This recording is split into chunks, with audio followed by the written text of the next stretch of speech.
Il finit par devoir demander à sortir avec la fille la plus populaire. Laissez votre like et allons-y. Le semestre commence et Junior est déjà entouré de couples amoureux, tandis que lui et ses amis, Shinpei, Kigo et Minoru, n'ont toujours pas de chance en amour. Ils sont pratiquement un club des malchanceux. Même en classe, les couples semblent les poursuivre, ce qui ne fait qu'affecter encore plus le moral déjà ébranlé de Shinpei. En voyant ce spectacle romantique se dérouler autour de lui, Junior se demande pourquoi les dieux de l'anime ne lui ont pas encore envoyé une déesse, quelqu'un qui changerait enfin son statut pour expérimenter.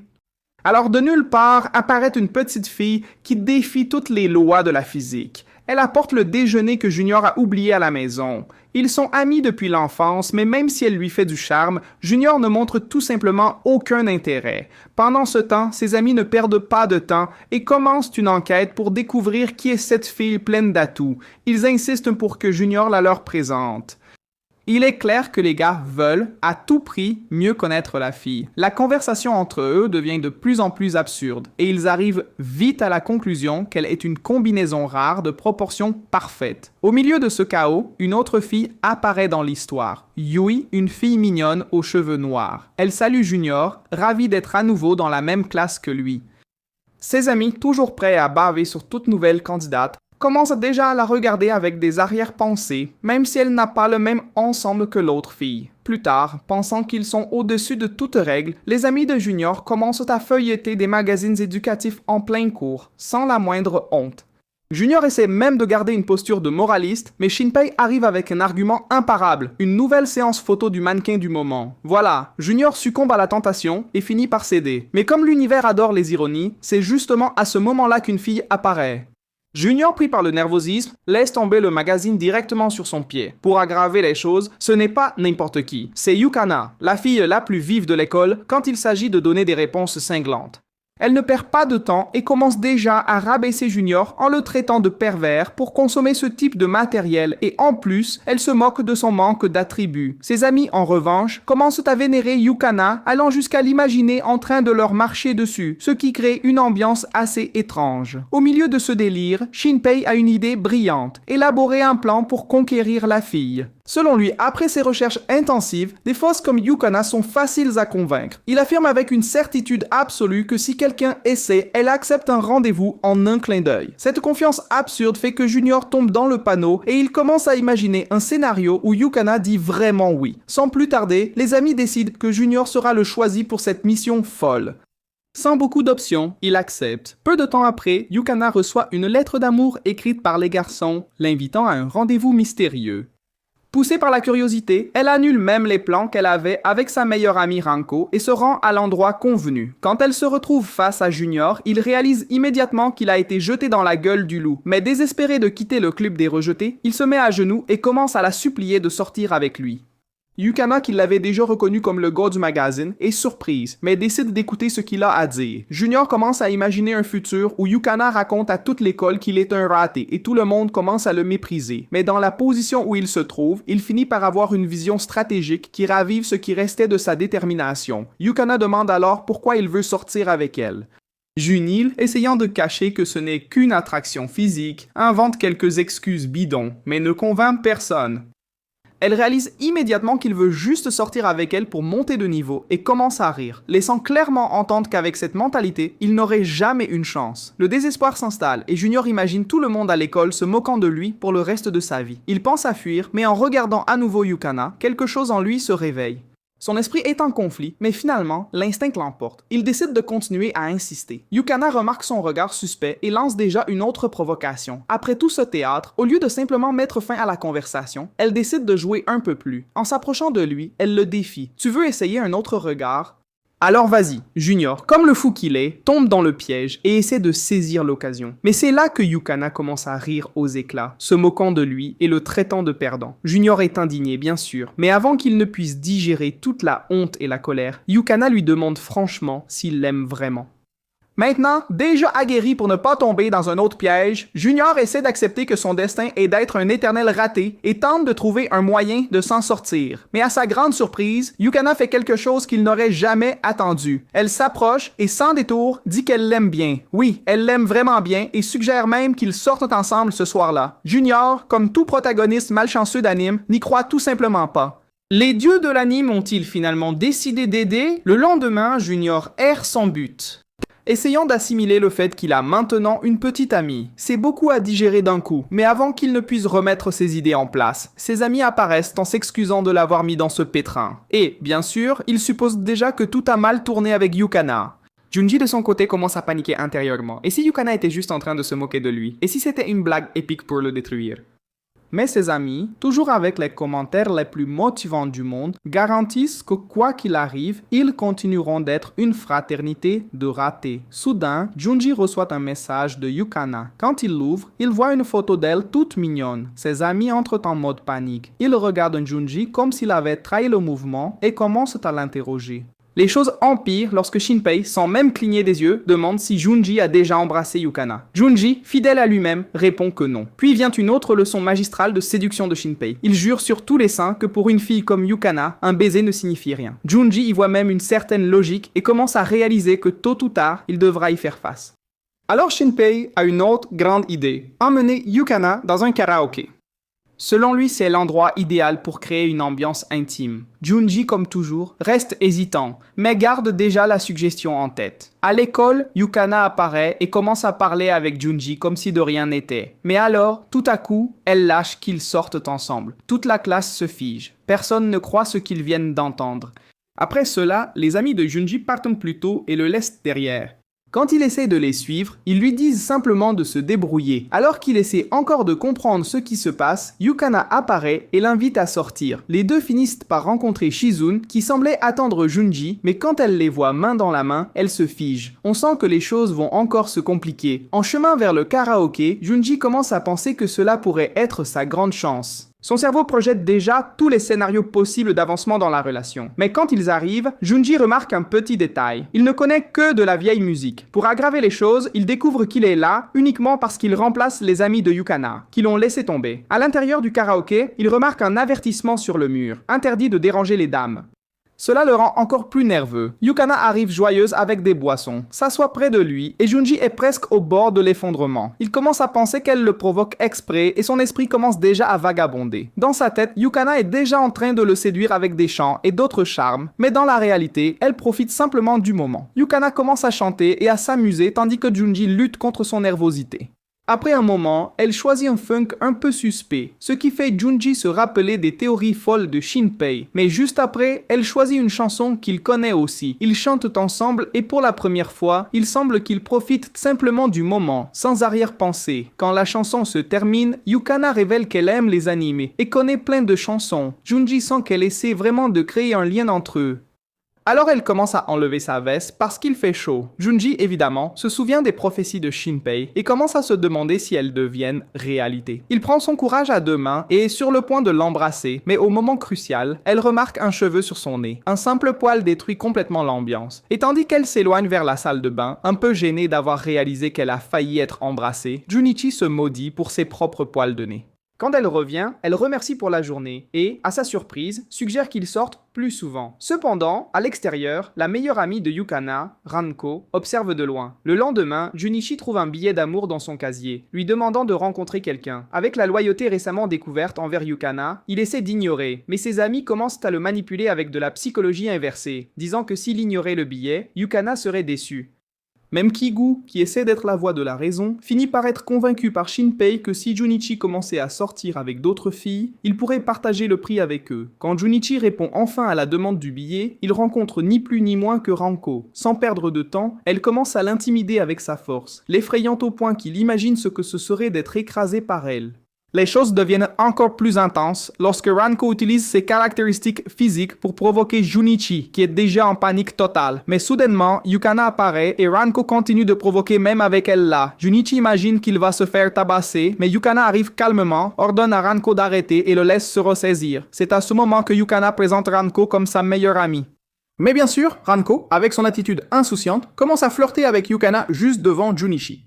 Et ce qui semblait être un jeu d'amitié commence à se transformer en une véritable bataille de regards et de provocation. Junichi ne tient presque plus, mais Yukana le détourne de la situation et l'emmène, laissant Ranko frustré et possiblement en train de planifier quelque chose pour les séparer. Plus tard, Yukana envoie un message à Junichi, suggérant que tous les trois sortent ensemble le lendemain. Oui, tous les trois.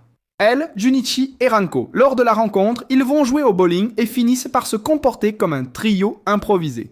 Pendant toute cette confusion, Shizune, qui passait par là par hasard, finit par voir les trois ensemble. Cela la fait pleurer de désespoir et elle s'enfuit en courant, mais personne ne le remarque, alors la vie continue normalement. Après le bowling, le trio décide d'aller essayer des vêtements. Yukana montre deux modèles à Junichi et lui demande lequel il préfère. Détail, les deux sont très sexy. Pendant ce temps, Junichi évidemment se met à bégayer sans savoir quoi choisir, car il est totalement distrait par les atouts de Yukana. Tout à coup, Ranko apparaît de nulle part, vole la vedette et choisit l'autre option. Morale de l'histoire, Junichi devient essentiellement le figurant du rendez-vous, et ce n'est pas tout. Peu après, les deux décident de faire un défilé privé, juste pour lui. Le pauvre se fiche complètement, ce qui irrite Yukana, car il ignore simplement les vêtements et ne complimente absolument rien. Ranko, en revanche, remarque la situation et commence à ressentir de la jalousie. Après tout le divertissement, l'ambiance devient plus tendue. Des idiots apparaissent et commencent à embêter les filles, pensant qu'ils peuvent s'en sortir. Junichi, dans un élan de courage digne d'un anime shounen, essaie de protéger Yukana et Ranko, mais soyons honnêtes, il n'est pas Goku, c'est Yamcha. Résultat, il se fait battre en 2 secondes. À ce moment-là, Ranko prend le contrôle et dit aux gars qu'ils peuvent discuter avec elle. Confus, il l'emmène dans un coin et quelques minutes plus tard, Ranko revient tranquille comme si de rien n'était. Apparemment, maintenant les gars savent exactement qui commande ici. La fille est pratiquement une force furieuse de la nature. Sur le chemin du retour à la maison, Junichi se sent nul de ne pas avoir réussi à protéger Yukana quand la situation s'est compliquée. Ranko l'attend devant la maison. Elle arrive toute charmante, félicitant ses efforts et soudainement déclare qu'elle l'aime bien. Avant qu'il ne puisse comprendre, Ranko le tire à l'intérieur, le fait s'asseoir sur le canapé et s'installe à côté. Elle dit qu'elle sait combien il se donne du mal et que, contrairement à Yukana, qui fait beaucoup de mystères, elle peut être son petit amour doux, sans complications. Dans un rare moment de lucidité, Junichi se souvient du sourire de Yukana et trouve la force de rejeter Ranko, disant qu'il veut que ce soit Yukana qui le sorte du club des célibataires. Cela rend Ranko furieuse. Elle le pousse comme s'il était un déchet et lui ordonne de garder ses mains grossières loin de Yukana. C'est là que Junichi réalise qu'en réalité, Ranko a aussi des sentiments pour elle. Toujours irritée, Ranko est prête à continuer la confusion quand soudain, Yukana entre dans la maison et voit la scène. Dans un mouvement rapide de ballerine ninja, Ranko invente une excuse, disant qu'elle testait simplement la fidélité de Junichi. Yukana, naïve comme toujours, y croit et remercie même d'approuver leur relation. Pour aggraver les choses, elle lâche un « je t'aime » à Ranko, détruisant complètement son émotion. Cela fait Ranko se rappeler de quand elle est tombée amoureuse de Yukana et elle commence à pleurer en demandant pardon. Junichi, voyant la scène, pense que le problème est enfin résolu. Surprise, le lendemain, Ranko le confronte, menace le pauvre et lui ordonne de ne pas parler de ses sentiments pour Yukana. Pendant ce temps, Yui réapparaît dans l'histoire, mais maintenant en les espionnant avec un regard plein de jalousie et de rancœur. Yui d'ailleurs est un cas rare. Malgré la douceur qu'elle essaie de montrer, en réalité elle n'est pas du tout innocente et pense que le monde tourne autour d'elle. Pour aggraver les choses, quand elle a rencontré Junichi pour la première fois, elle ne pouvait le voir que comme un gentil petit chien, utile seulement pour lui masser les pieds le soir. Après toute cette confusion, Junichi décide de faire des recherches sur des filles comme Yukana et Ranko. C'est alors qu'il tombe sur une streameuse appelée Boa, qui, au milieu des lives, se confie sur un gars qui s'est éloigné d'elle. Dans son innocence, Junichi lui envoie un message en la qualifiant de mignonne. Le lendemain, à l'école, Yui arrive en traitant tout le monde comme si elle était la reine du monde, défilant au-dessus de l'humanité. Junichi et ses amis parlent de la streameuse Boa, et Shinpei reconnaît presque son visage, mais son cerveau surchauffe avec tant d'informations inutiles accumulées, comme regarder One Piece sans arrêt. À l'heure du déjeuner, Junichi mange avec Yukana, mais pendant qu'ils discutent, il commence à l'imaginer lui offrant des petits fruits d'une manière super mignonne. Même en rêvant de cela, il sait qu'à ce stade, c'est pratiquement impossible, surtout avec Ranko toujours dans les parages. De plus, Junichi est de plus en plus méfiant, car il soupçonne que Ranko prépare quelque chose, parce que à chaque fois qu'il la regarde, il reçoit en retour un regard du genre « je vais te détruire ». Au milieu de tout cela, Yui apparaît et demande à parler avec Junichi en privé après l'école. Yukana prévient qu'elle va sortir avec ses amis et lui dit de ne pas faire de bêtises pendant son absence. Dès qu'elle part, Junichi tombe sur Yui qui arrive toute furtive. Elle le convainc d'aider dans quelque chose que, selon elle, le professeur a demandé, mais soudainement, ils se retrouvent dans un café. Junichi se souvient des théories folles de Shinpei sur les filles à problème et devient un peu paranoïaque quand il se rend compte qu'il n'y a pas de tâche du tout. Cependant, à sa surprise, Yui voulait juste discuter. Elle lui demande à propos de sa relation avec Yukana et Junichi, gênée, avoue qu'il sort avec elle. En entendant cela, Yui est clairement bouleversée, mais elle fait semblant. Pendant ce temps, Shinpei est à la maison en train de faire ce qu'il appelle une enquête hardcore, regardant les lives de la streameuse Boa. Quand il entend parler de son système, il assemble les pièces du puzzle et réalise quelque chose qui change tout. Le lendemain, Yui reste collé à Junichi, pratiquement sur lui, juste devant Yukana. On peut sentir la tension dans l'air quand Yukana commence à être jalouse, même en essayant de le cacher. Plus tard, Shinpei réunit l'équipe des idiots, c'est-à-dire les amis de Junichi, et révèle ses découvertes.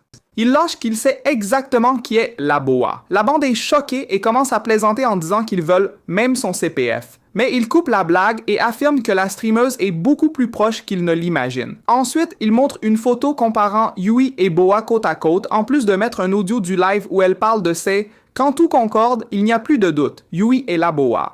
Au milieu de la panique collective, Ranko surgit de nulle part. Et bien sûr, elle effraie tout le monde. Elle exige de savoir ce qui se passe avec Yui, mais les gars sont trop nerveux pour expliquer quoi que ce soit. Plus tard, Yui continue de dévorer Junichi des yeux, ce qui pousse Yukana à renoncer à marcher avec lui et à partir avec ses amis. Profitant de l'occasion, Yui appelle Junichi pour l'aider à nouveau avec quelque chose, mais cette fois, elle l'emmène sur la terrasse de l'école. Pendant que son cerveau court-circuite en essayant de comprendre la situation, Yui lâche la bombe, avoue qu'elle l'aime, qu'elle veut être sa petite amie et qu'elle serait la femme qui préparerait son dîner tous les soirs. Sans détour, elle lui demande essentiellement de rompre avec Yukana et de rester avec elle. Junichi cependant refuse immédiatement en disant que les puddings de Yukana sont infiniment meilleurs que ses gâteaux secs et durs. Cela rend Yui furieuse. Elle arrête de faire semblant d'être mignonne et montre son vrai visage, traitant Junichi de chien ingrat qui ne devrait pas courir après d'autres filles. Ensuite, elle passe au chantage, sort une vidéo des deux au café et menace de tout montrer à Yukana s'ils ne rompent pas avec elle. Junichi est sur le point de céder à la pression quand surgissent les sauveurs les plus improbables, Ranko et les trois idiots. Ils apparaissent de manière dramatique sur la terrasse, mais tombent si mal que seul Ranko supporte l'impact correctement. Yui commence à provoquer Ranko, se moquant de son faux bronzage et lui disant de dégager. Mais Ranko ne se laisse pas déstabiliser, au contraire, elle s'approche et murmure à l'oreille de Yui qu'elle connaît son identité secrète en tant que boa. Cela fait bouillir Yui de l'intérieur. Réalisant qu'elle a perdu, Yui remet la vidéo à Ranko et s'en va avec une fausse dignité, clairement ébranlée. Ranko regarde Junichi avec ce regard de quelqu'un qui veut l'exploser, mais dit qu'elle a seulement aidé parce qu'elle ne veut pas voir Yukana triste. À ce moment-là, Yukana apparaît et invite Junichi à rentrer ensemble. En chemin, il essaie de la rassurer, disant qu'il n'y a rien entre lui et Yui. Yukana, calme comme toujours, répond qu'elle le savait déjà, parce qu'elle connaît bien l'idiot dont elle est amoureuse. Le lendemain matin, Junichi fait un rêve super drôle avec Yukana, l'imaginant se réveiller d'une manière extrêmement mignonne. Juste au meilleur moment, il se réveille en étreignant quelqu'un, mais c'est Shizune, son amie d'enfance, qui est apparue de nulle part chez lui. Elle se fâche parce qu'il ne l'a pas reconnue tout de suite, et comme toujours, finit par souligner à quel point c'est exagéré pour la taille de son corps. Junichi entre dans cet état classique de choc. Sur le chemin de l'école, Shizune s'accroche à lui et refuse de le lâcher. La situation ne fait qu'empirer lorsque ses amis apparaissent et en voyant son avantage physique, commencent à se plaindre au dieu de l'anime en demandant pourquoi seul Junichi a de la chance alors qu'eux restent solitaires. Lorsqu'elle révèle qu'elle est son amie d'enfance, les gars s'enfuient en insultant Junichi et ses petites amies. À l'école, Yui apparaît près des casiers en lui demandant de ne pas divulguer ce qui s'est passé. À ce moment-là, Shizune surgit en flairant l'odeur d'une autre fille sur lui. En voyant Yui, elle identifie immédiatement l'odeur de fausseté venant d'elle. Les deux échangent des regards tendus et Shizune commence à se moquer de Yui devant toute la classe sans le moindre filtre. Plus tard, Junichi rencontre Yukana qui remarque à quel point il est épuisé émotionnellement. Pour l'encourager, elle l'invite à sortir le week-end, ce qui redonne un peu d'énergie au garçon. À l'heure du déjeuner, Junichi, Yukana et Ranko interagissent normalement jusqu'à ce que la situation commence à devenir étrange. Puis Kana, en plaisantant, met un morceau de pain dans sa bouche, disant que c'est pour qu'il comprenne ce que c'est que de goûter un vrai pain. Mais alors, bien sûr, Shizune surgit avec une présence dramatique et très intime, lui offrant un cookie fait maison. Kana observe la scène de loin, clairement dérangé. Ranko, plus direct, se tourne vers Junichi et demande qui est à la fille disproportionnée Boa. Et Junichi, le pauvre, réalise déjà qu'il est fichu. Dans sa tête, il imagine Ranko le traînant dans l'octogone pour le frapper jusqu'à ce qu'il ne reste plus rien, et ensuite voler Yukana pour elle. Mais Yukana reconnaît rapidement qui est Shizune, et comme toujours, reste calme, en louant son apparence et en la qualifiant de mignonne. Shizune essaie de réaffirmer sa position, mais rien n'ébranle Yukana. Irritée, Shizune accuse Yukana d'être fausse et de jouer seulement avec les sentiments de Junichi. Yukana réplique de la même manière, disant que si Shizune connaissait vraiment Junichi, elle saurait qu'au fond c'est un Sigma Chad, que n'importe qui, homme ou femme, aimerait avoir. Plus tard, alors que Junichi regarde un live de tir à l'arc, Shizune apparaît chez lui en essayant quelque chose de plus. Junichi finit par couvrir Shizune avec une couverture et dit qu'il ne peut tout simplement pas faire cela. Il explique que, parce qu'il se soucie vraiment d'elle, il serait injuste de profiter de la vulnérabilité de la fille juste pour satisfaire ses propres désirs. À ce moment-là, Shizune se souvient de comment elle a rencontré Junichi dans le passé, quand il était encore un garçon faible et plein d'insécurité, et elle réalise que maintenant il est vraiment devenu un véritable Sigma Chad. Même elle, qui en s'étend sur lui, doit admettre que Yukana avait raison. Le lendemain matin, Yukana décide de remonter le moral de Junichi d'une manière très affectueuse. Elle s'approche de manière provocante, mais le garçon, complètement épuisé après la bataille mentale de la nuit précédente, ne réagit pas. Tout à coup, Shizuna paraît toute motivée et déclare essentiellement la guerre contre Yukana. Quelques jours plus tard, Shinpei surgit avec une idée brillante pour aider Junichi à raccourcir le chemin. Il présente le célèbre et légendaire jeu du roi, expliquant que c'est la manière la plus facile de créer des situations suspectes qui peuvent mener directement à des moments plus intimes.